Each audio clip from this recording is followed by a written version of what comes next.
맞아요. 처음엔 조금씩 돈을 돌려받을 줄 알았는데 결국 남은 건 고작 2,400만 원뿐이에요. 믿었던 제가 바보였죠. 저는 아예 한 푼도 못 받았어요. 9달 동안 연락만 기다렸는데 결국 아무것도 없었어요. 이건 정말 용서할 수 없어요. 정말 이대로 두면 안 될 것 같아요.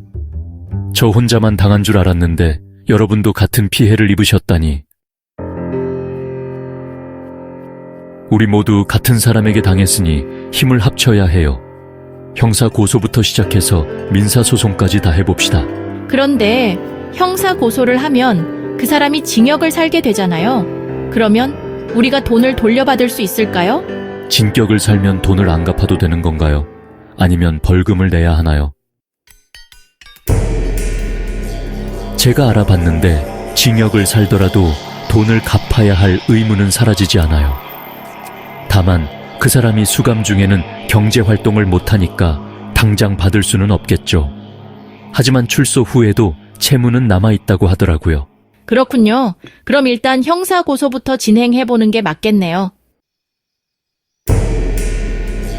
피해자 세 분 모두 같은 사람에게 피해를 입으셨다는 말씀이시죠. 그리고 이전에도 비슷한 사기 사건으로 징역형을 받았던 전력이 있다고요. 네, 맞습니다. 저희가 가진 증거 자료도 여기 있습니다. 은행 이체 내역, 주고받은 메시지, 그리고 장비를 받지 못했다는 내용까지 모두 정리해왔습니다. 좋아요. 증거가 충분하니 수사를 진행할 수 있을 것 같습니다. 피해자를 소환해서 조사해보겠습니다. 그런데 그 사람이 돈을 돌려주지 않으면 어떡하죠? 형사처벌과 민사소송은 별개의 문제입니다. 형사사건이 진행되는 동안 민사소송도 병행하셔야 합니다. 피해 금액을 돌려받으시려면 법원에 소송을 제기하셔야 해요. 여러분의 경우 형사고소와 민사소송을 동시에 진행하는 것이 가장 효과적입니다. 형사사건은 피의자의 처벌을 목표로 하고 민사소송은 피해 금액을 돌려받기 위한 절차입니다. 그럼 민사소송은 어떻게 시작해야 하나요? 먼저 소장을 작성해야 합니다. 소장에는 피해 금액, 피해 사실, 그리고 증거 자료를 명확히 기재해야 합니다.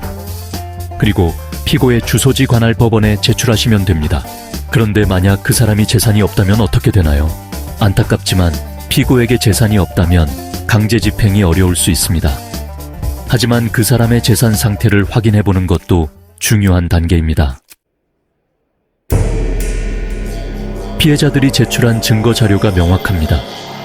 이전에 유사한 사건으로 징역형을 받은 기록도 확인됐습니다. 피의자 비오. 저는 그런 적 없어요.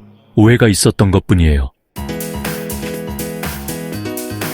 피고는 피해자들에게 총 1억 3,800만 원을 변제할 의무가 있습니다. 또한 사기죄로 징역 2년형을 선고합니다. 정말 다행이에요.